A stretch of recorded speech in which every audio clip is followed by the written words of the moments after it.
Praise the lord. హల్లెలూయా. దేవుని నామానికి వందనాలండి. ఈరోజు మరి చిన్న ప్రార్థనతో మనము ముందుకు సాగుదామండి. పరిశుద్ర గొప్ప దేవా, నీకు స్తోత్రం తండ్రి. నీ ప్రేమతో ప్రభు మమ్మల్ని నింపి ఈ వాక్యము వింటున్న ప్రతి బిడ్డను నన్నును మరి నీ ప్రేమతో, నీ కృపతో, నీ వాత్సల్యంతో నింపి నీ సత్యాలు మాకు బోధించి మీ ఆత్మలో మమ్మల్ని నడిపించమని అడుగుతూ యేసయ్య నామములో ఈ ప్రార్థనంతే అడిగి వేడుకుంటున్నాం తండ్రి. ఆమేన్, ఆమేన్. ప్రైజ్ లార్డ్ అండి. అందరూ బాగున్నారా? మరి ఈరోజు యేసయ్య ప్రేమ గురించి మీకు చెప్పాలనుకుంటున్నానండి. దేవుని ప్రేమ, నిజమైన దేవుని ప్రేమ ఎలాంటిదో మరి ఈరోజు పరిశుద్ధాత్మ ప్రేరేపణతో ఈరోజు మీ ముందు మీకు చెప్పాలని నేను ఆశపడుతున్నానండి. ఈరోజు ముఖ్యంగా నేను ఈరోజు ఇక్కడ మీ ముందల మరి ఈ టీవీ ద్వారా మీతో మాట్లాడడానికి గల కారణము ఆయన నా పట్ల చూపించిన ప్రేమ అండి. అవును, దేవుడు లోకమును ఎంతో ప్రేమించను, అందుకోసమే తన అద్వితీయ కుమారుణ్ణి మన కొరకు బలి అర్పణగా ఇచ్చాడండి. మరి యోహాను సువార్త 3:16 ప్రకారంగా నేను కూడా ఒక అన్యురాలుగా ఉంటుండగా మరి నేను ఆయన ప్రేమను పొందుకుంటున్నాను, కానీ ఆ సత్యము నాకు తెలియదు. ఒక అన్యురాలుగా ఉండి ఆయన ప్రేమను ఎంతగానో పొందుకున్నాను, కానీ నిజంగా ఆయన నన్ను ప్రేమిస్తున్నాడు అన్న విషయం నాకు ఏ రోజైతే నేను ఆయనను కనుగొన్నాను, అంటే ఆయన గురించి నేను ఎప్పుడైతే తెలుసుకున్నానో, ఆయనను ఎప్పుడు యేసు ప్రభుని ఎప్పుడైతే నా హృదయంలోకి నా రక్షకునిగా, నా తండ్రిగా, నా దేవునిగా అంగీకరించానో, ఆ రోజు నుండి నిజమైన ప్రేమని రుచి చూశానండి. ఆ రోజు నుండి ఈ రోజు వరకు మరి ఆల్మోస్ట్ ఒక 8 ఇయర్స్ అయిపోయిందండి నేను దేవుళ్ళకి వచ్చి. మరి ఆ రోజు నుండి ఈ రోజు వరకు దేవుడు తన ప్రేమతోనే నన్ను నడిపిస్తూ తన కృపలో నన్ను కాపాడుతూ ఉన్నాడు. అందరిని బట్టి మరి దేవునికి వందనాలు తెలియజేసుకుంటున్నాను. మీలో కూడా ఈరోజు మరి ఈ వాక్యం వినడానికి ఉన్న ప్రతి బిడ్డ కూడా మరి మీరు అన్యులే కావచ్చు, అంటే దేవుని నమ్మిన వారే కావచ్చు, నమ్మని వారే కావచ్చు, మరి దేవుని ప్రేమ అయితే ఉందండి మీలో. ఎందుకంటే నేను చెప్తున్నాను, దేవుడు అందరినీ ప్రేమిస్తున్నాడు, నిన్ను నన్ను అని తేడా లేదండి. మరి లోకంలో ఉన్న ప్రతి ఒక్కరిని ఆయన ప్రేమిస్తున్నాడు. మరి యోహాను సువార్త 3:16 అధ్యాయంలో మనం ధ్యానించుదామండి కాసేపు. దేవుడు లోకమును ఎంతో ప్రేమించెను కాగా ఆయన తన అద్వితీయ కుమారునిగా పుట్టిన వాని యందు విశ్వాసం ఉంచు ప్రతి వాడును నశింపక నిత్య జీవము పొందినట్లు ఆయనను అనుగ్రహించను. అంటే చూడండి, దేవుడు లోకముని ఎంతో ప్రేమించను అంట. లోకం అంటే ఏంటి? ఫస్ట్ అసలు ఈ లోకం అంటే ఎవరు వస్తారో, ఎవరు, ఏంటి, ఎలాంటి వారు, ఎటువంటి వారు, మరి అది ఏమై ఉన్నది అంటే ఈ సృష్టి అంతా అండి. మరి వాట్ ఎవర్ ఇట్ ఈస్, మెర్క్యూరీకి సంబంధించిన అంతా కూడా, ఈ యూనివర్స్ అంతా కూడా, మరి ఈ లోకంలో ఉన్నవన్నీ కూడా, మరి నీళ్లు కావచ్చు, మరి నేల కావచ్చు, సముద్రాలు, చెరువులు, మరి పుట్టలు, గుట్టలు, మరి కొండలు, మరి అడవులు, మరి బిల్డింగ్స్, సిటీస్, పల్లెటూర్లు అన్నీ కూడా లోకంలో ఉన్నవే కాబట్టి అన్నీ కూడా లోకానికి వర్తిస్తాయండి. అన్నీ కూడా లోకమనే చెప్తున్నాం. మరి లోకాన్ని ఏ రీతిగా దేవుడు ప్రేమిస్తున్నాడు అంటే, మరి అందరినీ ప్రేమిస్తున్నాడు, లోకాన్ని అంతగా ప్రేమిస్తున్నాడు దేవుడు. మరి ఏమి ఇచ్చాడంటే, మరి ప్రేమించి ఏం చేశాడు ఈ తండ్రి అంటే, తన కుమారుణ్ణి మరి యేసు ప్రభువుగా, మరి తనే యేసు ప్రభుగా వచ్చి తన కుమారుడి రూపంలో వచ్చి మరి మన కొరకు లోక రక్షణ కార్యాన్ని జరిగించటకు పంపించాడండి. మరి దేవుడు ఎవరిని ప్రేమిస్తున్నాడైతే, లోకంలో ఉన్న ప్రతి ఒక్కరిని ప్రేమిస్తున్నాడు. నిన్ను, నన్ను, మరి అన్యులు, బయటవారు, ఇంట్లో వాళ్ళు, చిన్నవారు, పెద్దవారు, మరి ముసలి వాళ్ళేమి, మరి అప్పుడే కడుపులో ఉన్న బిడ్డ మొదలుకొని మరి చివరి శ్వాస వరకు జీవించే ప్రాణిని, ప్రతి వ్యక్తిని, ప్రతి జంతువుని కూడా దేవుడు ప్రేమిస్తున్నాడు. అలా లోకం అంటే అన్ని, all things whatever is there in this world, అన్నీ కూడా లోకంతో సమానం. లోకంలో ఉన్నవండి, వాటన్నింటినీ దేవుడు ప్రేమిస్తున్నాడు. మరి కొన్ని ధ్యానించుకుందామండి ఈరోజు. Will see some things how God love the world. ఎలా దేవుడు ప్రేమించాడు, ఈ లోకాన్ని ఎలా ప్రేమించాడు అని కొన్ని సంఘటనలు చెప్తానండి. ముఖ్యంగా ఆది కాండంలో 1వ అధ్యాయంలో 1 నుండి మరి ఆల్మోస్ట్ ఆ చాప్టర్ అంతా మనం ధ్యానించినప్పుడు, మరి 1వ అధ్యాయం అంతా మనం ధ్యానించినప్పుడు, దేవుని ఆత్మ జలములపై అల్లాడుచున్నది అని రాయబడిందండి. మరి 1వ అధ్యాయంలో దేవుడు ఆది యందు దేవుడు ఉన్నాడు అని ఉంటుంది. తర్వాత చూస్తే ఆ భూమి అంతా కూడా చీకటిగా ఉన్నప్పుడు, మరి 2-3 అధ్యాయంలో చూస్తే ఆ చీకటి నేలపై, మరి ఆ చీకటి అగాధములపై, ఆ వాటర్పై, ఆ నీటిపై, మరి సముద్రం మీద మరి ఎవరు అల్లాడుచున్నారంటే దేవుని ఆత్మ. అంటే దేవుని ఆత్మ. ఇప్పుడు చూడండి, మనం ఒక మాట అంటాము, మన తల్లిదండ్రులే చూడండి, పిల్లల్ని ఇంట్లో వదిలేసి ఏదైనా ఫంక్షన్కో పెళ్ళికో వెళ్ళాల్సిన పరిస్థితి వస్తే ఏమంటారండి, చెత్త అంతా ఇక్కడే ఉంది, కానీ నా ప్రాణం అంతా నా పిల్లల మీద ఇంట్లో ఉంది అంటారు. అవునా కదండి, మనం అంటాం అన్నమాట. అంటే మనిషి ఇక్కడ అంటే ఆలోచనలు, హృదయం అనేది ఇంకొకరి దగ్గర పెట్టుకొని కొన్నిసార్లు మనం ఉంటాం. అదైతేగానే దేవుడు అనేవాడు ఉన్నాడు అక్కడ, సృష్టికర్త ఉన్నాడు. కానీ ఆయన ఆత్మ, ఆయన ప్రాణం అనేది, అంటే ఆయన ఆయన హృదయాంతరంగం అనేది ఎక్కడుందంటే ఆ చీకటి ప్రదేశం మీద, ఆ లోకము మీద, అంటే చీకటి కమ్ముకున్న ఆ లోకం మీద అల్లాడుచున్నదంటండి. చూడండి ఎంత దయగల దేవుడు, అల్లాడుచున్నాడు. ఎంత బాధాకరమైన విషయం. అల్లాడుచుందంటే కొట్టుకుంటుంది ఆయన ప్రాణము. అంటే ఆ చీకటిలో ఉన్న వారి కోసం, అంటే అక్కడ ఎవరు లేరు ఇంకా, బట్ స్టిల్ ఆ లోకానికి సంబంధించిన, ఆ సృష్టిని సంబంధించిన దాని నిమిత్తము ఆయన ప్రాణం కొట్టుకుంటుంది, వెలవెలలాడుతుంది. మరి అల్లాడుతున్నాడు అక్కడ ఆయన. ఆయన అటు ఇటు తిరుగుతున్నాడు, ఆయన ఆత్మ అటు ఇటు తిరుగుతున్నాడు. మరి మరి దేవుడు ఆ ప్రేమని, మరి ఆ తిరుగుతున్న సమయంలో మరి ఏం జరిగింది అంటే, దేవుడు ఒక మాట పలికాడండి. అక్కడ వెలుగు కమ్మని పలికాడు. అప్పుడే వెంటనే ఆ వెలుగు అనేది ఎప్పుడైతే దేవుడి నోట నుండి పలకంగానే పరిశుద్ధాత్మ దేవుడు అక్కడ వెలుగును క్రియేట్ చేశాడండి. వెంటనే ఆ వెలుగు, మరి ఆ చీకటి అని అంటే ఒక దినములాగా రేయింబగళ్ళు తయారైపోయినాయి అంటండి. చూడండి, ఒక వెలుగు కలుగు అనగానే దినము తయారైపోయింది. అంటే ఒక దినము, ఒక రాత్రి, రెండు కలిపితే సంపూర్ణమైన దినముగా రాయబడింది. నిజం చెప్పాలంటే 1వ వచనంలో చూస్తే మీరు అప్పటికి సూర్యచంద్రులు సృష్టించబడలేదండి. సూర్యచంద్రులు అప్పటికి సృష్టించబడలేదు. 6-7 అధ్యాయంలో సృష్టించబడ్డారు సూర్యచంద్రులు. అంటే చూడండి, అంటే రాత్రిని పగటిని దేవుడు వేరుపరిచాడు. ఎలా అయితే ఆ చీకటి మరి వెలుగుగా మార్చాడు. సంపూర్ణంగా చీకటిని తొలగించలేదు, కానీ చీకటిని అలాగే ఉంచి వెలుగును ప్రకాశింపచేసి, ఆ వెలుగుని దినముగాను, రాత్రిని మరి ఆ చీకటిగా ఉన్నదాన్ని రాత్రిగా చెప్పి ఒక దినమాయను అని చెప్పేసి వాక్యం చెప్తుందండి. మరి చూడండి, మరి అదే ఆది కాండంలో మరి దేవుడు ఇంకొక మాట కూడా చెప్తున్నాడు. ఏంటి అంటే, క్రియేటెడ్ మ్యాన్, దేవుణ్ణి కూడా క్రియేట్ చేశాడు, మనిషిని కూడా క్రియేట్ చేశాడండి. మనిషిని కూడా క్రియేట్ చేసిన తర్వాత మనిషికి ఏమి ఇచ్చాడు? అధికారం ఇచ్చాడు. ఎన్నిటి మీద అధికారం ఇచ్చాడు? అన్నిటి మీద. మన దేవుడు తయారు చేసిన జంతువులపైన, పక్షులపైన, భూమి మీద పాకే వాటిపైన, ఇక సృష్టి అంతటి పైన, మరి సముద్రము పైన, నేలపైన, మరి ఆయన 6 దినములు ఏమైతే తయారు చేశాడో దానన్నిటిని అధికారిగా చేయుటకు, దానన్నిటిని ఏలుటకు, మరి వాటన్నింటినీ మరి ఒక మనిషి కింద అంటే ఉండుటకు మనిషిని తయారు చేశాడండి. ఆ మనిషి ఎవరంటే మనమే అండి. ఆదాము, మొదటి మానవుడు ఆదామై ఉన్నాడు. ఆయన నుండి వచ్చిన వారమే మనమే ఉన్నాము. అంటే దేవుడి ప్రణాళిక ఏంటంటే, తనంటూ తన బిడ్డలకి, ఇప్పుడు మన తల్లిదండ్రులు ఉంటారు కదండి, వాళ్ళు ఏం చేస్తారు? వారు ఏమి చేసినా బిడ్డల కోసమే చేస్తారు. ఆ రీతిగానే ఇక్కడ పరిశుద్ధాత్మ దేవుడు అల్లాడుచుంది కూడా మన కోసము తయారు చేయబడుతున్న లోకాన్ని గురించి.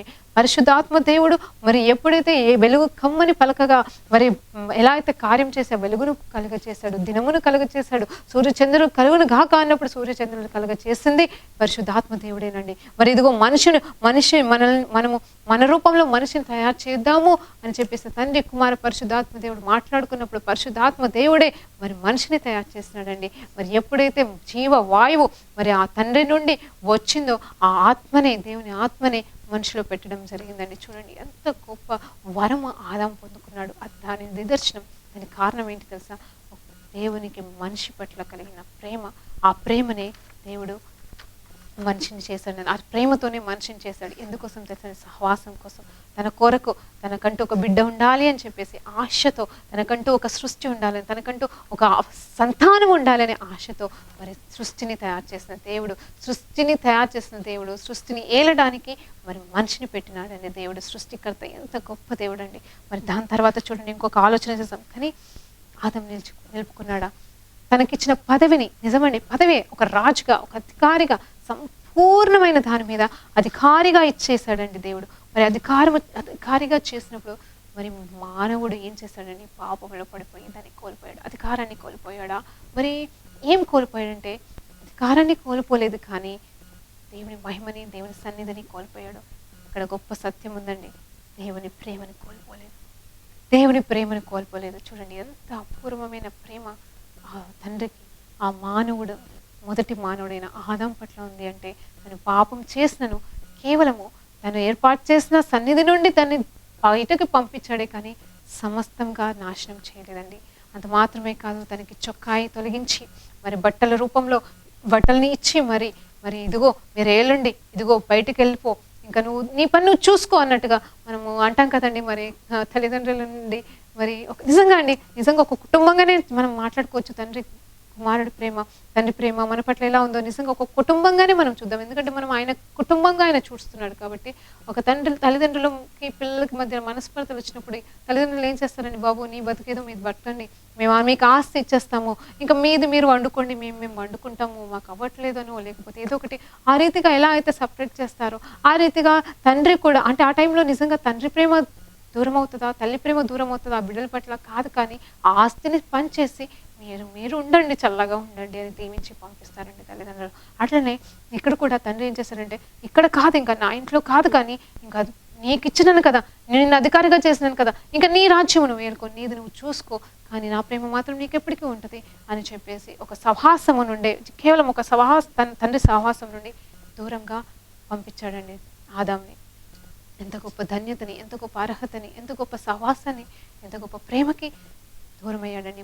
మనిషి చేసిన పాపం, ఆదాం చేసిన పాపం, అదేం పాపం అండి, కేవలం ఒక డిసొబీడియన్స్. పాపం ఎక్కడికి వెళ్ళి వచ్చింది, డిసొబీడియన్స్ అండి. మనం ఎప్పుడైతే కాదు అనేది చేశాడో, ఆదాం ఎప్పుడైతే కాదు అనేది చేశాడో అదే పాపం అండి. ఆ పాపం కాస్త తండ్రి సన్నిధి నుండి, తండ్రి ప్రేమ నుండి ఎడబాపిందండి. కానీ దేవుని ప్రేమ, ఆ తండ్రి ప్రేమ ఆదాం పట్ల మాత్రం తగ్గలేదని వాక్యం చెప్తుందండి. మరి ఇంకొక వచనం చూసుకుందాము. మరి నోవా కాలం నుండి మరి దేవుడు ఒక పని చేశాడు. ఏంటంటే ఆదాముని బయటకు పంపించినా పాపం తగ్గలేదు.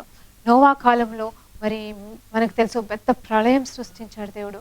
ఎందుకు తెలుసా? ఆదాం చేసిన పాపం మూలంగా దేవుడు ఒక మాట అన్నాడండి. అక్కడ ఏమన్నాడు తెలుసా? నీ మూలంగా, చూడండి ఆదాముని అంటున్నాడు, ఆదాం మూలంగా భూమి అంట శపించబడిందంట. చూడండి, శపించబడిన భూమిగా ఎవరు చేశారు? కారణం ఎవరు? మనిషి. తను జీవించాల్సిన, అంటే తన కింద కాలు కింద పెట్టుకొని తను ఏలాల్సిన భూమిని శాపమయంగా మార్చడానికి గల కారణం ఆదాము అయ్యాడండి. మరి ఆ నోవా కాలంలో కూడా మనుషులంతా పాపంతో ఉన్నప్పుడు దేవునికి ఏం చేయాలో అర్థం కాని పరిస్థితిలో నోవా ఒక్కడే మరి దయనొందిన వాడుగా, కృపనొందిన వాడుగా, మరి నీతిమంతుడిగా కనిపించినప్పుడు మరి నోవా కుటుంబాన్ని మాత్రము పక్కకు పెట్టి జాగ్రత్తగా కాపాడి మిగతా సృష్టినంతా, తను సృష్టించిన సృష్టినంతా, మరి మొదటి జెనసిస్ ఆది కాండంలో మరి మొదటి అధ్యాయంలో సృష్టించిన దాన్నంతా కూడా నిర్మూలన చేశాడండి. ఒక ప్రళయాన్ని, అంటే ఒక భారీ వర్షం, భయంకరమైన భారీ వర్షం, 40 రోజులు రాత్రులు తెగకుండా పడిన కుండపోత వర్షము ద్వారా మరి మొత్తము సర్వనాశనం చేశాడండి. చూడండి, అక్కడ దేవుడు నిజం చెప్పాలంటే ఆయన కార్యం ఏంటంటే, అక్కడ నోవా కాలంలో వచ్చిన ఆ వర్షానికి గల కారణం ఏంటి అంటే, ఆ ప్రణాళిక వెనకాల ఉన్న ఉద్దేశము, దేవుని ఉద్దేశం ఏంటంటే కేవలము దాన్ని పవిత్రపరచకోరాడు, ఆ కర్స్ని కొట్టేయబోయాడు. నిజమండి, మీరు నమ్ముతారో లేదో, ఇది నిజం.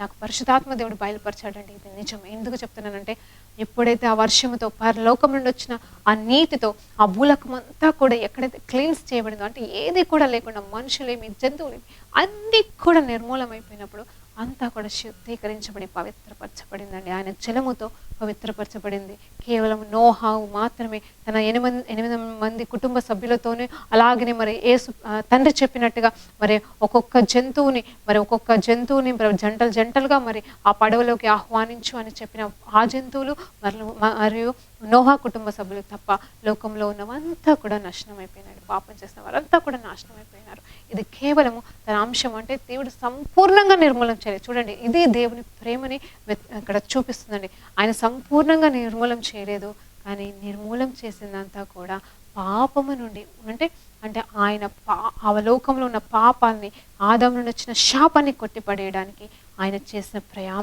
ఆయన చేసిన అదొక గొప్ప యజ్ఞం అండి. నిజమండి, ఆ ప్రేమ కార్యము ఎంతగా దారి చేసిందంటే, ఆయన ప్రేమించిన లోకాన్ని అంతా కూడా నాశనం చేశాడు. కానీ మరలా నూతన సృష్టిగా మరి నోవాకి అప్పచెప్పాడు.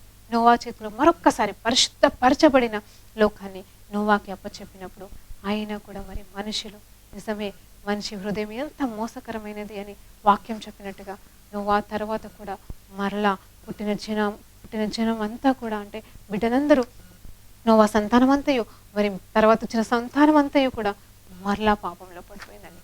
చూడండి, ఇజ్రాయెలైట్స్గా వచ్చారు. మరి ఈ ఇజ్రాయెలైట్స్ కావచ్చు, నోవా కాలం తర్వాత కూడా ఈ రోజు వరకు కూడా మరి మనము పాపంతోనే జీవిస్తున్నాం, పాపంలోనే నడుస్తున్నాం. మరి దేవుని ప్రేమ మన పట్ల మారిందా అంటే మారలేదండి. చూడండి, నోవా కాలం సమయంలో శుద్ధీకరణ చేసినప్పుడు ఆ దేవుని ప్రయాసం వ్యర్థమైనా కానీ దేవుడు ప్రేమ మారలేదు. కానీ అలాగే ముందుకెళ్ళిన తర్వాత దేవుడు ఒక గొప్ప కార్యం చేశాడు. ఏంటి తెలుసా అండి? యేసు ప్రభువుని తన అంశమునే తనే మరి మనిషి రూపంలో వచ్చి మన పాపాల కోసం రక్తం కార్చాడండి. నిజమే, ఆ టైంలో దేవుడు ఎన్నో పెట్టాడండి. మోసెస్ ద్వారా ధర్మశాస్త్రాన్ని ఇచ్చాడు. పాపం చేసిన వాళ్ళు బలి అర్పణ చేయాలి, బలియాగం చేయాలి, ఇలా చేయండి, అలా చేయండి అని చెప్పేసి, ఈ చిన్న తప్పు చేస్తే ఈ చిన్న జంతువుని చంపండి అని, లేకపోతే పెద్ద పాపం చేసినట్టు అంటే పాపం చేసినప్పుడు మరి జంతువుల్ని చంపండి అని చెప్పేసి, అంటే వాటి ద్వారా పాప పరిహారత బలిగా అర్పించినప్పుడు వారు చేసిన దోషం అంతా కూడా జంతువుల మీద ఎలా పోవాలి అని దేవుడు నిర్దేశించాడో ఆ రీతిగానే మరి లోక పాపాన్నంతా కూడా యేసు ప్రభు మీద మోయడానికి తండ్రి అనుమతించాడండి. మరి ఆ రీతిగా మన పాపాలన్నీ కూడా మరి యేసు ప్రభు మోసినప్పుడు మనకు విమోచన, అవునండి, మనకి విమోచన కలిగింది, పాపం నుండి విముక్తి కలిగింది. అయినను మనం పాపంలోనే ఉంటున్నామండి. యేసు ప్రభు రక్తాన్ని వ్యర్థం చేస్తున్నాము, యేసు ప్రభు త్యాగాన్ని మనము గుర్తించట్లేదు. ఎంత దీన స్థితి అండి మనది. ఆయనను దేవుడు మనల్ని ప్రేమిస్తూనే ఉన్నాడు. ఆయన మనకి గాలి ఇవ్వడం ఆపలేదండి, ఆయన మనకి నీటిని ఇవ్వడం ఆపట్లేదు, ఆయన మనకి ఆహారం పెట్టడం ఆపట్ల, ఆయన మనల్ని చూసుకోవడం ఆగట్లేదు. ఆయన ప్రేమ నిరంతరము నిత్యము నిలిచే ఉందని, ఆయన దయగల దేవుడు, ఆయన కృప నిరంతరము ఉండనని దావీదు చెప్తున్న మాట ప్రకారంగా నిత్యము ఉన్నవాడు, నిరంతరం ఉన్నవాడు, మారని దేవుడు, మారని మన దేవుడు గొప్ప దేవుడు అండి. మరి ఈరోజు ఇంకొక వాక్యంతో మరి ఇంకొక సంఘటనతో దేవుని ప్రేమ ఎలా ఉందో చెప్తానండి. నెహెమా గ్రంథంలో మరి 9వ అధ్యాయంలో 16వ వచనం నుండి 24వ వచనం వరకు మనం ధ్యానించినప్పుడు ఆల్మోస్ట్ ఈ 9వ అధ్యాయం అంతా కూడా నెహెమయా ఆయన ఎవరంటే ఆయన ఒక దాసునిగా పనిచేస్తున్నాడు ఒక రాజు దగ్గర. కానీ ఆయన ఎవరైనారంటే ఇశ్రాయేల్ వ్యక్తి అయి ఉన్నాడు. అంటే ఆయన యెరూషలేముకి సంబంధించిన వ్యక్తి, యెరూషలేం మందిరం తన దేవుని మందిరముగా తెలుసుకున్న వ్యక్తి అయి ఉన్నాడు. తనకన్నీ తెలుసు, దేవుని కార్యాలు, దేవుని ప్రేమ, దేవుని కృప అంతా తెలుసు. లోకంలో ఉన్న మనుషులు ఎలాంటి వారు, ఎలా పాపం చేశారో అంతా తెలుసు. గతంలో దేవుడు మోసెస్ ద్వారా ఎలా ఇజ్రాయెలైట్స్ని విడిపించారు, ఎలా మరి మందిరం కట్టించుకున్నాడు, ఎలా దావీదు మహారాజు ద్వారా మందిరాన్ని కట్టించాడు, అంతా తెలిసిన వ్యక్తి అండి. మరి ఆ టైంలో మరి తన దేవుని మందిరము కూల్చబడింది, అది లేదు అని గ్రహించినప్పుడు పశ్చాత్తాపంతో, వేదనతో, దుఃఖముతో, దేవా నేనేమి చేయాలి అని అనుకున్నప్పుడు మరి తను ఒక అడుగు ముందుకు వేసి తన యజమానుడి దగ్గర పర్మిషన్ తీసుకొని మరి అది కట్టడానికి ప్రయాణమవుతున్న సమయంలో మరి వెళ్ళి అక్కడ యెరూషలేంలో ఉన్న వారందరితో ఆ యెరూషలేం మందిరాన్ని మరలా తిరిగి కట్టాలనే ఆలోచనతోని, ఆ గోడల్ని మళ్ళీ పునర్నిర్మించాలనే ఆలోచనతోని వెళ్ళి అక్కడ ఉన్న వారందరినీ పోగు చేసి మాట్లాడుతున్న మాటలండి. ఇదిగో మన జీవితం ఎలా ఉండింది, మన గతం ఎలా ఉండింది, మన పూర్వీకులు ఇలా ఉన్నారు అని ఆ 9వ అధ్యాయంలో మొత్తము మరి వారికి బోధిస్తున్నాడు, చెప్తున్నాడు. ఎలా అబ్రహాంని దీవించాడు దేవుడు, ఆ తర్వాత ఎలా మరి ఇజ్రాయెలైట్స్ వచ్చారు, ఇజ్రాయెలైట్స్ ఎలా తప్పు చేశారు, పాపం చేశారు, అంతా కూడా వర్ణించబడింది. చూడండి, అందులో ఒక గొప్ప మాట ఉందండి. అది ఏ మాట అంటే మరి దేవుడంట, తండ్రి అంట ఎంత గొప్ప కృపనిచ్చాడంటే వారికి 20వ వచనంలో చూస్తే, వారికి బోధించుటకు నీ ఉపకారాత్మ అంటే ఉపకారముతో కూడిన ఆత్మ. చూడండి, అంటే మేలుతో కూడిన ఆత్మని, దయగలిగిన ఆత్మని దేవుడు వారికి ఇచ్చినాడంటండి. ఎలాంటి వారికి? ఇజ్రాయెలైట్స్ గురించి ధ్యానిస్తున్నామండి ఇక్కడ. ఇజ్రాయెలైట్స్ ఎలాంటి వారంటే చూడండి, ఇజ్రాయెలైట్స్ కోసము దేవుడు ఏమిచ్చాడు తెలుసా అండి? పగలు మేఘస్తంభము, రాత్రి అగ్నిస్తంభముగా ఇచ్చాడండి. ఏంటో తెలుసా అండి? దేవుని సన్నిధి, దేవాది దేవుడు పగలు అగ్నిస్తంభముగా పగలేమో మేఘస్తంభంగా, రాత్రేమో అగ్నిస్తంభంగా వారికి తోడుగా ఉండి దేవుని సన్నిధితో వాళ్ళని నడిపించాడండి. వారు మరి ఇజ్రాయెలైట్స్ మరి పట్టబడ్డప్పుడు, ఐగుప్తులో ఉన్నప్పుడు, విడిపించిన తర్వాత వారి జీవితము అగమ్య గోచరంగా తయారైనప్పుడు, వారు బంధకముల నుండి విడిపించి దేవుడు ఎర్ర సముద్రముని చీల్చివేసి నడిపించిన దేవుడు మరి వారి విషయంలో ఎంత కృపను చూపించిన దేవుడిని మరి మీరు ఇజ్రాయెలైట్స్ మర్చిపోయారండి. అక్కడ చూస్తే 18, 19 వచనాల్లో చూసినప్పుడు అక్కడ మేఘస్తంభంగా, అగ్నిస్తంభంగా ఉన్న దేవుడిని వారు మర్చిపోయారంటండి. ఏం చేశారంటే తెలుసా అండి? వారు మరి మోజెస్ ధర్మశాస్త్రము రాయడం అని రాయడానికి పలక మీద మరి 10 ఆజ్ఞల కోసమని మరి కొండ మీదకి ఎక్కినప్పుడు మరి వారి కింద ఉన్న ఇశ్రాయేలీయులు మరి దేవుడు మనల్ని కాపాడాడు కదా, మరి మోసెస్ ద్వారా తీసుకొచ్చాడు కదా అని తన కోసం ప్రార్థన చేస్తూ మరి దేవుడు ఇంకో కొత్త మాటలు ఏం చెప్పబోతున్నాడు, మమ్మల్ని ఏం చేయబోతున్నాడు అని చెప్పేసి ధ్యానిస్తూ ఎదురు చూడకుండా వారు చేసిన పని ఏంటి తెలుసా, మా కోసం ఒక దేవుణ్ణి పెట్టండి అని చెప్పేసి ఆరోని వెంబడి పడతారండి. ఆరోని వెంబడి పడ్డప్పుడు ఆరోని ఏం చేస్తాడు తెలుసా అండి, ఆరోను కూడా మరి వారి మాటలకి లోబడిన వాడే, వారి తొందరపాటికి ఇంకా ఏం చేయాలో తెలియని పరిస్థితిలో ఉండి తను ఏం చేస్తాడు తెలిసి బంగారాన్ని అంతే ఒక ముద్దగా ఇచ్చినప్పుడు ఒక విగ్రహం లాగా తయారైన ఒక జంతువు అండి, అంటే ఒక బఫెల్లో ఒక ఒక ఏమంటారంటే దాన్ని బఫెల్లో అండి, బఫెల్లో లాగా తయారైపోయింది, ఒక జంతువు తయారైపోయింది. ఆ జంతువుని ఆ వృషభం అంటండి, ఆ వృషభముని ఏమన్నారంటండి తెలుసా, పోత దూడని ఎట్లా అంటే ఈ పోత దూడని మమ్మల్ని నడిపించిన దేవుడని దండం పెట్టి దానికి ఆ బలి అర్పణలు చేశారంటండి. చూడండి ఎంత క్రూర జనులుగా ఇశ్రాయేలీయులు ఉన్నారండి. వారికి తెలుసు వారు దేవుని స్వరం వింటున్నారు, దేవుని అద్భుత కార్యాలు చూశారు.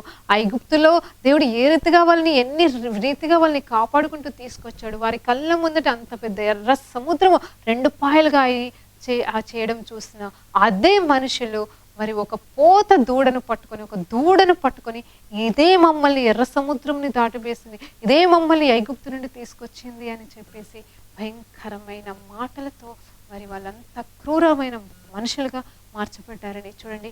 ఆయనను దేవుని ప్రేమ మారలేదని అంత నీచ పరిస్థితులకి దిగజారిపోయిన ఇశ్రాయేలీయుల పట్ల దేవుని ప్రేమ మాత్రం మారలేదు. అందుకోసమే తర్వాత వచనాలు చూసినప్పుడు ఆయనను వారు దేవుని కృప వారి పట్ల ఎడబాయకుండా వారికి ఇచ్చిన మేఘమును, వారికి ఇచ్చిన ఆ అగ్నిని మాత్రం దూరం చేయకుండా తోడుగానే ఉండి నడిపిస్తూనే ఉన్నాడండి. అంతం వరకు నడిపించేవాడండి ఇది మన దేవుడు, అంతం వరకు కాపాడేవాడండి మన దేవుడు. ఆ రీతిగా వారిని కనిపించి వారిని నడిపించాడండి. మరి ప్రమాణము చేసిన, వాగ్దానము చేసిన మరి పాలు నీళ్లు ప్రవహించే వాగ్దాన భూమికి నడిపించి నిలబెట్టాడండి ఇశ్రాయేలీయుల్ని. అయినను వారు పాపంలోనే ఉన్నారు, పాపంలోనే నడిచారు, పాపంలోనే జీవించారు, అదే వేలో వెళ్ళిపోతూనే ఉన్నారండి. చూడండి దేవుని ప్రేమ ఎంత గొప్ప, దేవుని ప్రేమ నిజం చెప్పండి. మనం ఏదైనా ఇంట్లో ఏదైనా పని చేస్తే ఒక ఇంట్లో అక్క చెల్లెలు ఉన్నారనుకోండి, వాళ్ళు ఏం చేస్తారు, సపోజ్ వంట చేస్తున్నారనుకో, ఆ రోజు పాయసం చేసింది పెద్దక్క 3 అక్క చెల్లెలు ఉన్నారనుకో, పెద్దక్క పాయసం చేసింది అనుకోండి, ఏం చేస్తుంది పెద్దక్క, నేను పాయసం చేశాను బాగుందా అని అడుగుతుంది. బాగుంది అనుకోండి, బాగుందని చెప్పొచ్చు అంతే. కానీ 4వ మనిషి ఎవరో వచ్చారు ఇంట్లోకి, వచ్చిన తర్వాత ఆ పాయసం చేసింది ఎవరు, బాగుంది అని వాళ్ళు అడిగినప్పుడు పెద్దక్క నోరు తెరవకుండా చిన్నమ్మాయి అంటే మూడో వ్యక్తి ఇంకొకరు అంటే ఆ ముగ్గురులో ఉన్న అక్క చెల్లెలో 3వ వ్యక్తి ఎవరైతే చేయలేదో నేనే చేశాను అంటే ఎలా ఉంటుందండి ఒకసారి ఆలోచించండి. ఆ పెద్దక్క హృదయం ఎంత బాధపడుతుంది. కనీసం నేనే చేశానని దర్జాగా చెప్పలేదు, ఎందుకు ఇలా అబద్ధం చెప్పామని ఆ కొత్త వ్యక్తి ముందల మాటను మాట్లాడలేదు. చూడండి అది ఎంత బాధాకరమైన విషయం. అంటే చిన్న విషయానికి ఎంత బాధపడితే మనము, చిన్న విషయాలకి మనం అంత బాధపడితే, దేవాది దేవుడు అంత గొప్ప దయగల దేవుడు వాళ్ళని కాపాడుతూ నడిపిస్తూ కనురెప్పపాటును కూడా మర్చిపోకుండా, ఇదిగో ఒకసారి ఒక మాట అంటాడు, ఇదిగో మిమ్మల్ని ముట్టివారు నా కొనుగుడ్డును ముట్టివాడితో సమానమని చెప్పిన దేవుని ప్రేమని కాదన్న ఈ మనుషులని, ఈ నిజంగా క్రూరమైన మనుషులని కూడా దేవుడు విడిచిపెట్టకుండా ప్రేమిస్తూనే ఉన్నాడండి. అంత గొప్ప ప్రేమ కలిగిన దేవుడు మన దేవుడండి. నిజంగా బైబిల్లో ఇంకొక మాట ఉందండి, ఇంకొక సంఘటన ద్వారా దేవుని ప్రేమని నేను ఈరోజు మీకు చెప్పాలని ఆశపడుతున్నానండి. మరి దావీదు గురించండి.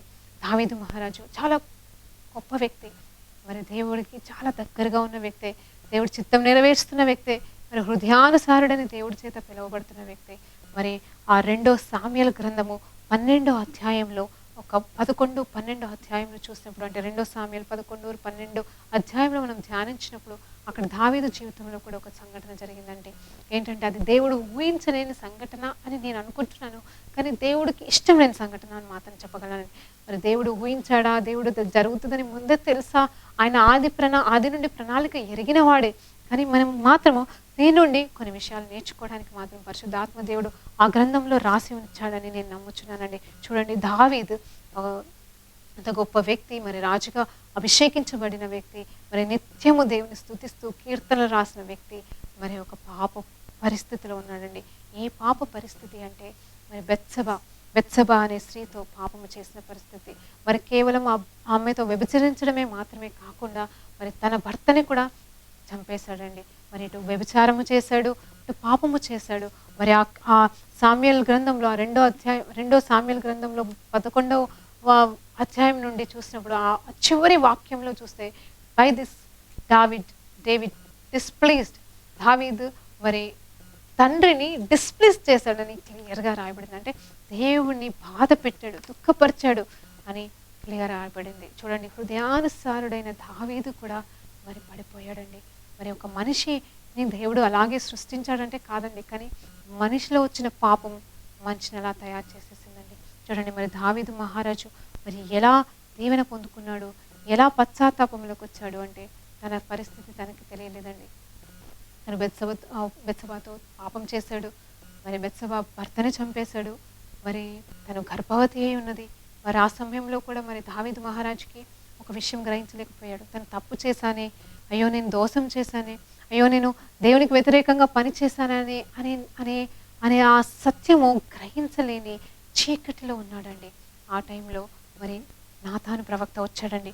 మరి ఎప్పుడైతే తను వచ్చి ఒక మాట అన్నాడు, నువ్వు తప్పు చేశావు అని మరి తనకి చెప్పినప్పుడు, తనకి ఒక ఎగ్జాంపుల్ ద్వారా మరి చూపించినప్పుడు, నువ్వు ఆ దోషివి నీవే, నువ్వు పాపం చేశావు, నీ వల్ల పొరపాటు జరిగింది అన్నప్పుడు దావీదు మహారాజు కావాలని ఆ ప్రవక్తని చంపేయగలడు, నువ్వెవరివి నాకు చెప్పడానికి. కానీ అలా చంపకుండా, అవును తండ్రి నేను తప్పు చేశాను, నా తండ్రికి వ్యతిరేకంగా నేను పాపము చేశానని ఒప్పుకొని పశ్చాత్తాపానికి గురయ్యాడండి.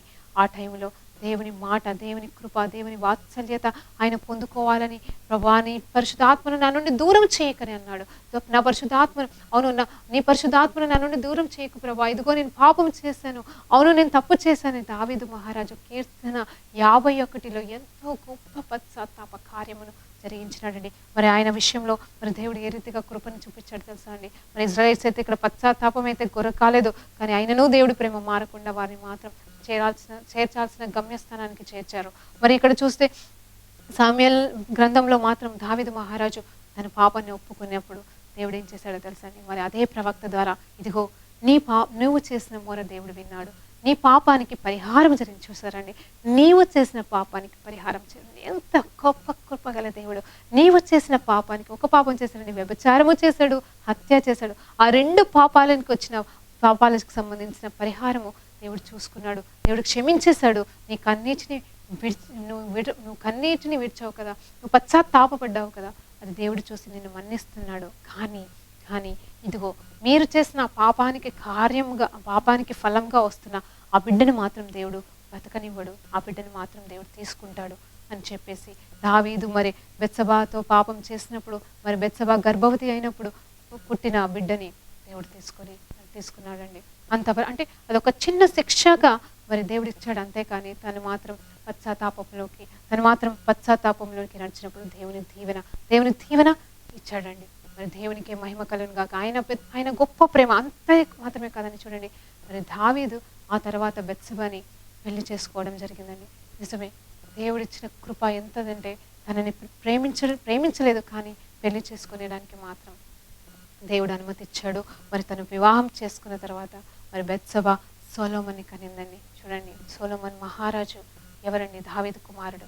నిజం చెప్పాలంటే దావీదుకు ఎంతోమంది భార్యలు ఉన్నారు ఇంకా, కానీ దేవుడు బెత్సెబా ద్వారానే మరి సొలొమోన్ని గర్భవతి అయ్యే కృపనిచ్చాడండి.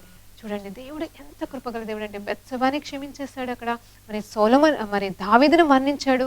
అంత మాత్రమే కాదు, వారిద్దరి ద్వారా వచ్చిన సంతానమే సొలొమోన్ మహారాజు. మరి ఆయన ద్వారానే మరి మందిరాన్ని కూడా కట్టించుకున్నాడండి. చూడండి, ఒక్కరు పశ్చాత్తాపడిన తర్వాత మరి ఎంతో దీవెన అనేది దావీదు కుటుంబం ద్వారా, దావీదు వంశం ద్వారా మరి వచ్చినాడండి యేసు ప్రభు. చూసారా, మరి దేవుని కృప, దేవుని వాత్సల్యత, దేవుని ప్రేమ మనము కూడా కలిగి ఉన్నాం కదండి. మనం ఎందుకు దేవుని నిర్లక్ష్యం చేస్తున్నాం?